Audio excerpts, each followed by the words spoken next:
Tucked away, just a few miles outside of Baltimore, exists a quiet refuge from the hustle and bustle of city life. Running 32 miles along the Patapsco River, Patapsco State Park consists of a serene 200 miles of trails winding up and down the river valley. And while the symphony of the forest may lull some visitors into an environmental zen, one subset of users leans a little more rock and roll. The trail's a lot tighter than I remember it being.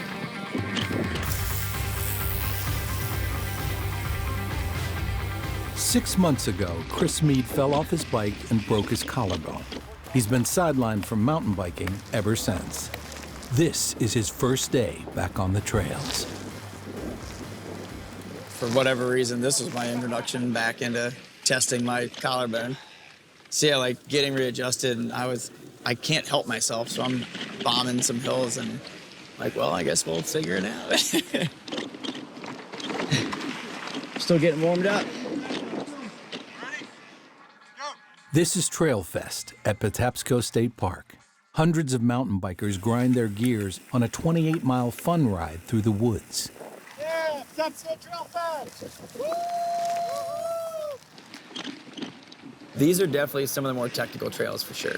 A lot of rocks, a lot of roots, good bit of hills. It's a lot of up and down. There's a few like nice flowy fast sections, but even those have rocks and roots and stuff sticking out and trees you're trying to avoid. The crowds rush to Patapsco because it's known for some of the best trails on the East Coast. Riders call it the Moab of the East, and Moab, Utah is known for some of the best mountain biking terrain in the world. Patapsco is one of the best places to ride in the Mid-Atlantic, probably one of the best places to ride in the country. We have a lot of different terrain. Some of it can be very technical, some of it's very accessible. It is something that I would literally travel from another state to come to. Patapsco boasts one of the largest trail systems on the East Coast. A staggering 240 miles of natural surface trail runs up and down the river valley. Something for all levels. 18.5 at Patapsco is not like 18.5 on some other trail system. Dave Ferraro is the executive director of the Friends of Patapsco and an avid mountain biker. Make sure you're prepared. Patapsco's no joke. These are difficult, backcountry feeling trails. It's a very deep stream valley, so the trails are, I think a lot of people are surprised. You'll be in your backyard, you can be at Wegmans in Columbia, and in 15 minutes you're having this backcountry experience. What we're doing here today is something called full bench trail work, okay? There's something called half bench and full bench. Because we have horses that put a lot of pressure down in a very small space, we have to build full bench trail. A good ride doesn't just happen.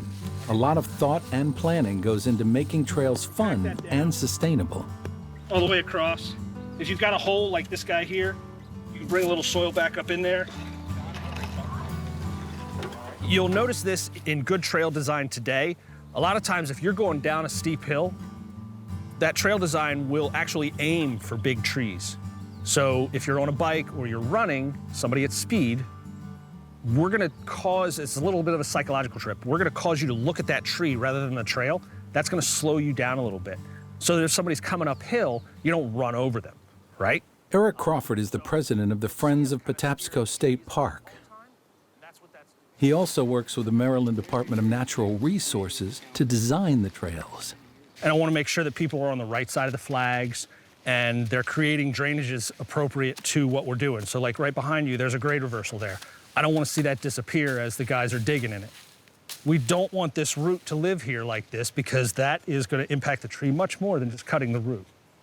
I'm also looking at the corridor right now to make sure that it's nice and wide open because we do have, you know, all sorts of different types of uses here. We have to make sure that corridor is nice and wide. The goal of trail design is balancing fun, safety, and sustainability, making a rideable trail that manages both water runoff and speed.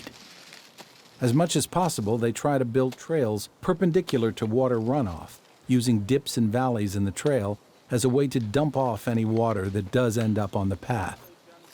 Trails have to be accessible to all types of outdoor enthusiasts, not just mountain bikers. Good, fun trail is much more sustainable than something that goes straight down the fall line.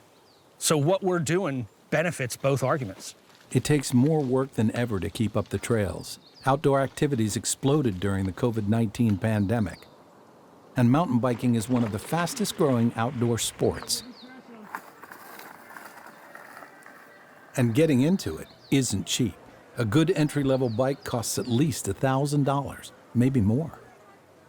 Borrow a bike, rent a bike, find some friends that like to ride, and then see if you can join them and, get your toes wet and see if it's something that you like.